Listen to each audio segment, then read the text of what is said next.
This is New York Knicks Now by Chat Sports, and I am your host, Marshall Green. Appreciate everybody for stopping by as we react to the latest rumors that surround this basketball team. And we're going to zero in on Miles Deuce McBride as Sam Amico, one of their lead NBA writers, has listed Miles McBride as a trade candidate, saying, for the Knicks, Miles McBride is a good player who sometimes can be the odd man out in a minutes crunch.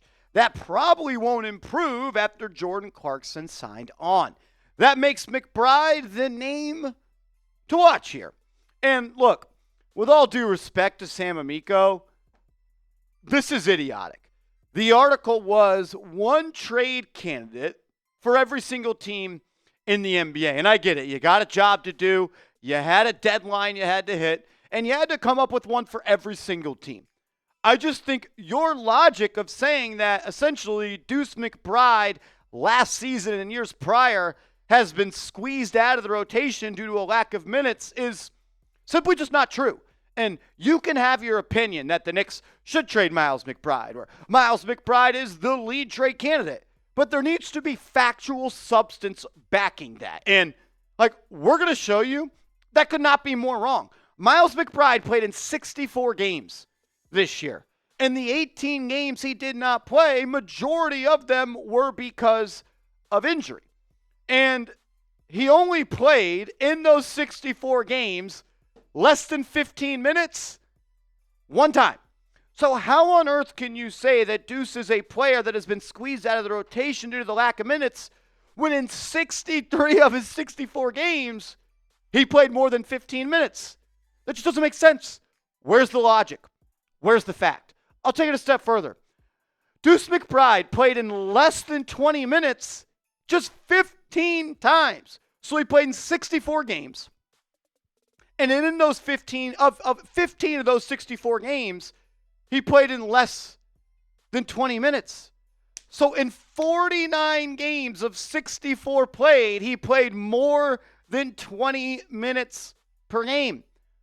How on earth can you say he was squeezed out of the rotation due to minutes? I think you can get where I am getting at. It would be stupid for the New York Knicks to trade Miles McBride. There's only one way they should do it, and I'll tell you what that is in a second. I'll even say this. Adding Jordan Clarkson off the bench allows Deuce McBride to play his natural position. Last year with the Knicks, he almost had to act as a lead guard off the bench.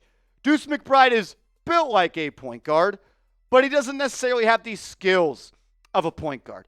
He is a wing trapped in a point guard's body. And Jordan Clarkson can now act as that lead ball handler off the bench. And it can allow Deuce McBride to slide more to that natural position, which is playing off the ball. And I believe that this is going to allow more opportunities for him to play alongside Jalen Brunson.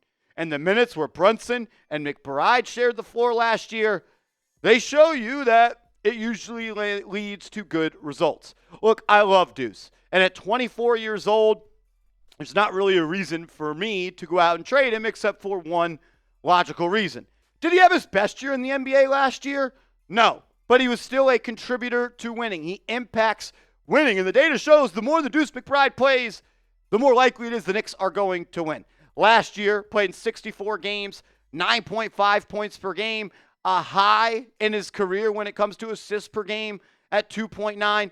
But the field goal percentage and the three-point percentage dropped off a little bit compared to the prior years. Just 40.6% from the field this year and 36.9% from three. Look, his rookie year, he shot 25% from three. So the fact that he still shot 36.9% from three this year is doable.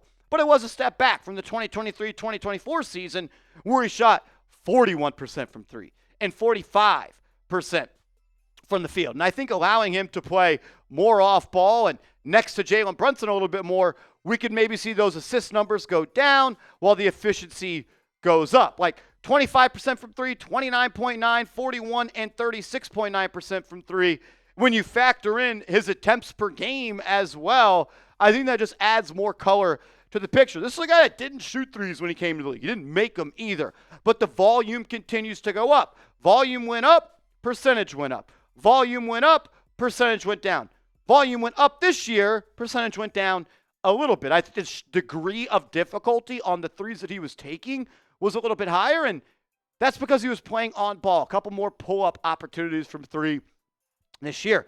Now you go play off ball next to Jordan Clarkson, who can create in the half court. You go off ball and you play next to Jalen Brunson a little bit more, who can create in the half court.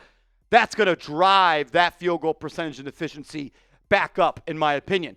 Outside of the fact that Deuce McBride is young, continues to get better every single year, he is an extremely cheap and valuable contract. He is under contract for just $4.3 million this year.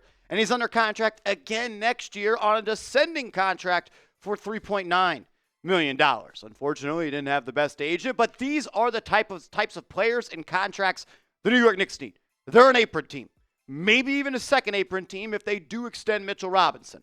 So what do you need to stay afloat and try to get out of the luxury tax? You need cheap, impact, winning players. That is Deuce McBride. So I understand all the trade rumors, but when you talk about age, value, and the way his contract is set up, I just don't think it's the best idea to trade him in a one-for-one deal. I thought he was better in the playoffs in 2024 than he was in 2025. And I think there's a world where he can get back to being the player he was in 2024. Hit some big-time shots in that conference semifinals against the Indiana Pacers. Hit some big shots against the Philadelphia 76ers in round one, knocking down the three ball at a 36.8% clip. Actually shot better in 2025. Just the overall field goal percentage was not replicated. The points per game were down. I guess the minutes per game were down. Dude played 26.7 minutes per game in 2024.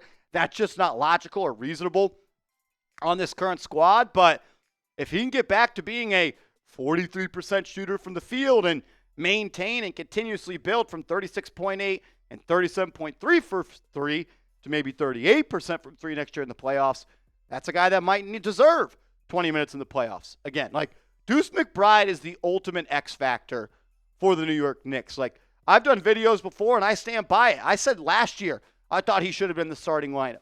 I think he should be a starter on this team. He gives you a legit point of attack defender. Like, I know Mikal Bridges could do that, but he's a little bit better of a defender off the ball, more natural position. If you have Deuce, point of attack defender, and you can play a legit 5-out lineup with Brunson, McBride, OG, Bridges, and Karl-Anthony Towns. And the data says when Brunson and McBride share the floor together, it's extremely efficient. In the regular season, the Knicks had a plus 6.9 net rating when Brunson and McBride were on the floor, meaning per 100 possessions, they outscored their opponents by 6.9 points. To put that into perspective, Brunson and Hart only had a plus-minus net rating of 1.3. In the playoffs, the Knicks were outscoring teams by 9 points per 100 possessions. The data says, and it goes back to the Manuel Quickley days of the Knicks, when Brunson could play alongside another ball handler, it ups his value and it ups the other player's value as well. I don't know how you can look at this number and say, I don't want to see more McBride and more Brunson together. Because we all should, because it helps the Knicks win, and that's the end goal. A couple more thoughts coming up in a second, but this hoodie, it's on sale. It was $65. Now it's $27. Chatsports.com/NYK hoodie. It's chatsports.com/NYK hoodie. Get your Knicks hoodie today and save yourself almost $40. All right, the Knicks roster at this point. Like Brunson, Bridges, Anunoby, Towns, and Mitchell Robinson. You need McBride to take a step. You do. And like when I look at this roster and I think, well, who could the Knicks trade McBride for at a $4.3 million salary? You're not going to get anybody back as valuable. So a one-for-one trade for Deuce doesn't make sense. The only way I would be willing to part with Deuce McBride is if he is a piece in a bigger trade. He is a piece in a multiplayer trade. Like you pair Deuce with Josh Hart. You pair Deuce with Mitchell Robinson. There's been talk about when a contract extension is going to come with Mitchell Robinson. He is due to sign an extension. If he doesn't, he's going to be a free agent at the end of the year. And we kind of know the game that Leon Rose plays. If you don't sign an extension, we might trade you. Maybe there's a team-friendly deal the Knicks can get Mitch to sign to kind of save their backside as there's some injuries that have popped up throughout his career. But if there's a team out there that says, hey, we'll give you a $20 million player for Robinson and Deuce, you have my attention. Still, at the end of the day, I'm not looking to trade Miles McBride. I wouldn't do it in a one-for-one deal. If it's a part of a bigger deal that makes the Knicks better, sure. But I like the idea of having Deuce on the books this year at age 25 for $4.3 million and next year on the books at 26 years old for $3.9 million. I think that makes the most sense. Make sure you are following me on social media. I'm on Twitter. I'm on Instagram at @MarshallGreen_.